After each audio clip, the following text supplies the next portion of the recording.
Hey guys, it's Danielle with Danielle Gets It Done, and today Tanya from Project Happy Home and I have our third installment in our series on raising emotionally complex children. And today we are talking how to survive meltdowns. Gonna love you, honey, on and on and on. I'm a morning dove singing out a song.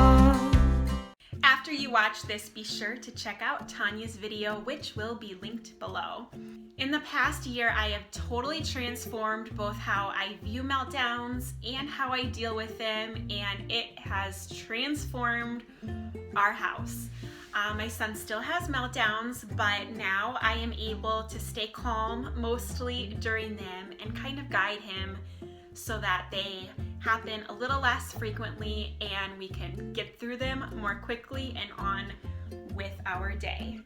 I was introduced to conscious discipline about a year ago, which is a terrible name. They need to rebrand because it doesn't really have anything to do with discipline. If I had to sum it up in one word, it would be connection. They really stress the importance of connection with our children. If our child doesn't feel connected, they don't feel safe, they can't learn and prosper, and so that's kind of at the essence what conscious discipline is all about. I will link everything I can below as well as the chart that I'm going to go through. But they have 5 steps for self-regulation that we will go through. It's really helped in our house. But before we begin, as I mentioned in the previous video, the first step is for you yourself to be calm.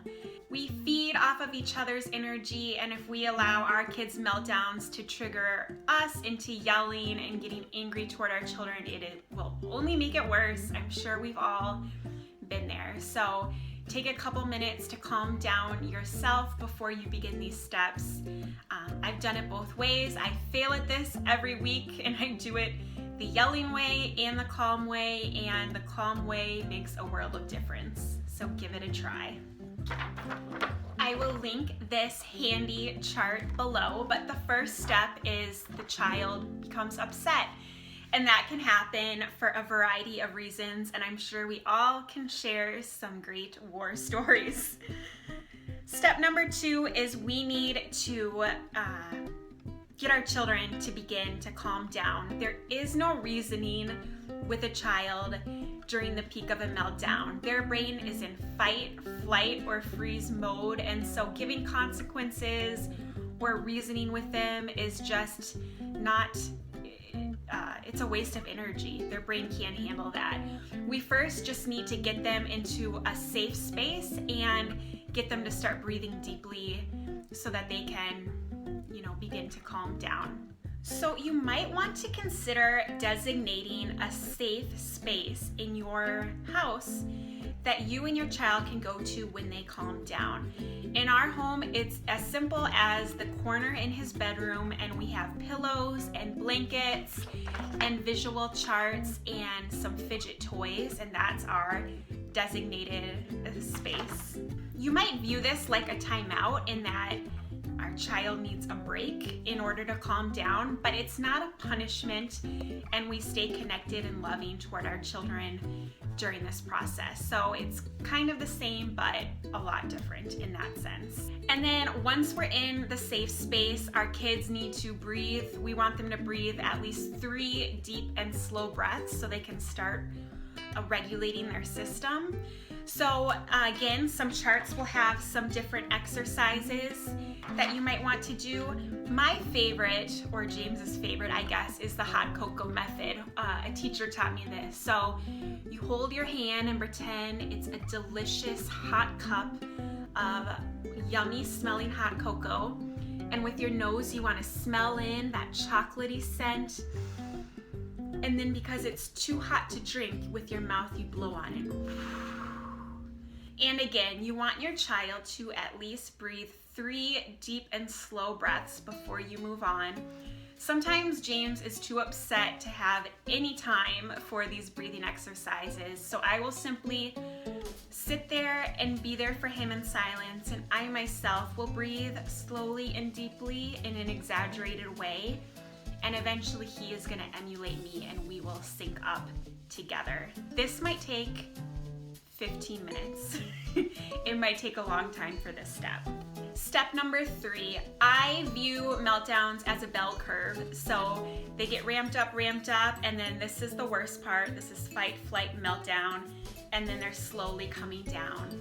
So once you think they're slowly coming down, we can begin reasoning a little bit, and we want to ask our child what emotion they're feeling, get them to really identify. And again, I'm a big fan of visual charts.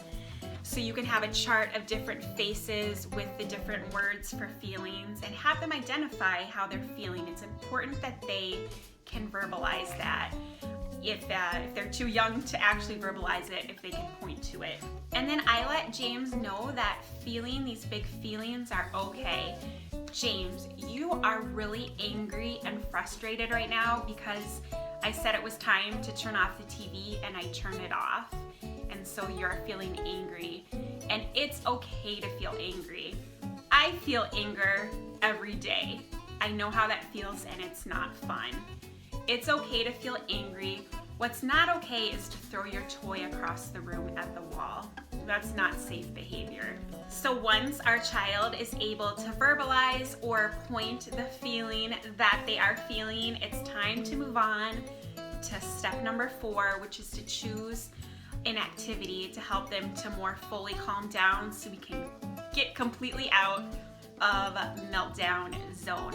So I mentioned before, it's really good to give children choices, 2 to 5 choices of things to do so that they can be empowered. So I will say something like, James, would you like a glass of water? Would you like a big hug? Or should we go get some paper and crayons so you can draw? All of these have been helpful to you in the past. And hopefully he will choose something and further calm his system and his body down. And then meltdown is over. Give yourself a pat on the back. But there is a step 5, and that is the debrief and the consequence stage. So they might have done something that deems a consequence for their behavior. And again, I don't think this is appropriate to give during the meltdown because they're in that fight and flight. So I like to wait until he is completely calmed down and able to rationally reason with me. And I also like to debrief when he's calm. So James, I turned off the TV, you got really upset and you threw your toy across the room. Why do you think that happened? What do you think we can do differently next time? Kind of just debrief that behavior, and they can do it. They can talk about it and identify it and come up with solutions for the next time it happens. Then I also like to talk about what worked. So I'll say, James, after you drank that glass of water, you really calmed down quickly. Let's remember that for next time.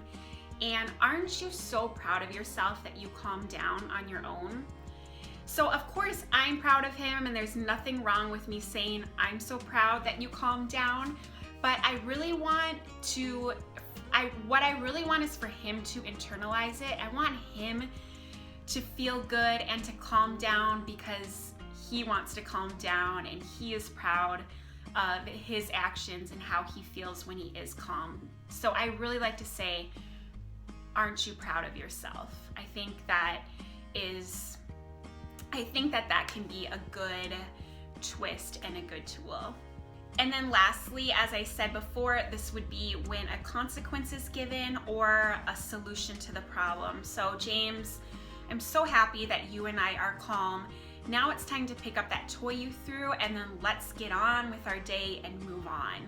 And then it's finished and we have a fresh start and we move on with our day without any anger or resentment. And just remember that our kids are kids and they do not have the emotional capacity that we have, and we should expect a lot from them, but to be empathetic and help them grow and give them the tools needed so that they can be socially and emotionally strong as adults. So if you're feeling stuck with dealing with your kids' meltdowns, I hope you give these steps a try. Again, this sheet will be linked below along with any other resources I can find. For sure, check out Conscious Discipline. I really couldn't recommend it more. And don't forget to check out Tanya's video and send her some love. If you're new to my channel, I would so appreciate you hitting that subscribe button. Tanya and I plan to release a new video in this series every other Wednesday. And if you have any topic ideas, we'd love for you to leave those in either my comment box or hers. Thank you so much for watching, and whatever your plans are today, I hope you get them done. Bye, guys. Ooh.